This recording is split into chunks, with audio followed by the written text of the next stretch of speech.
সকালে শেরেবাংলা নগরে পরিকল্পনা কমিশনে বসে জাতীয় অর্থনৈতিক পরিষদের নির্বাহী কমিটি বা একনেকের সভা। প্রধানমন্ত্রী তারেক রহমানের সভাপতিত্বে এতে অংশ নেন মন্ত্রিপরিষদের সদস্যরা।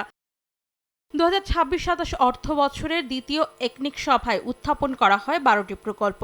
নীতিগত যাচাই বাছাই শেষে 10টি প্রকল্প পায় একনেকের সবুজ সংকেত। এতে ব্যয় ধরা হয়েছে 9,333 কোটি 58 লাখ টাকা, যার মধ্যে জিওবি মানে সরকারি অর্থ ব্যয় আছে 8,488 কোটি 71 লাখ টাকা।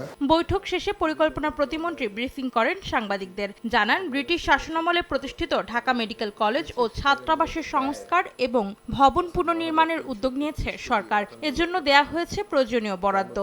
ফোটানোর ঝামেলা ছাড়াই নিরাপদ পানির জন্য ঘরে আনুন পিওরিট।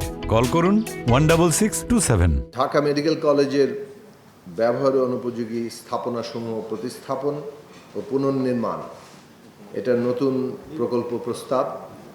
এই প্রস্তাবের প্রাক্কলিত ব্যয় হচ্ছে 1154 কোটি 83 লক্ষ 1,000 টাকা।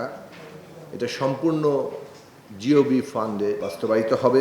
অর্থনীতিকে আবারও উৎপাদনশীল পর্যায়ে নিতে সরকারকে সময় দিতে হবে বলে দাবি প্রতিমন্ত্রীর। জানান, জ্বালানি তেলের মজুদ সক্ষমতা বাড়ানোর পরিকল্পনা নিয়ে কাজ করা হচ্ছে। আমাদের যে আপৎকালীন মজুদ, সেটা 1.5 মাস ছিল তেলের মধ্যে, সেটাকে 3 মাসে নেওয়ার জন্য ইতিমধ্যে প্রকল্প নেওয়া হয়েছে আরেকটা ইউনিট করার, এবং এটা 6 মাসে নেওয়ার পরিকল্পনা আছে সরকারের। নৌপরিবহন মন্ত্রণালয়ের 2টি অয়েল ট্যাঙ্কার কেনার উদ্যোগ আর মেট্রো ঢাকা প্রকল্পে অনুমোদন দেয়নি সরকার। এই প্রকল্পের আওতায় প্রশিক্ষণ। অন্তরা সেন, সময় সংবাদ, ঢাকা।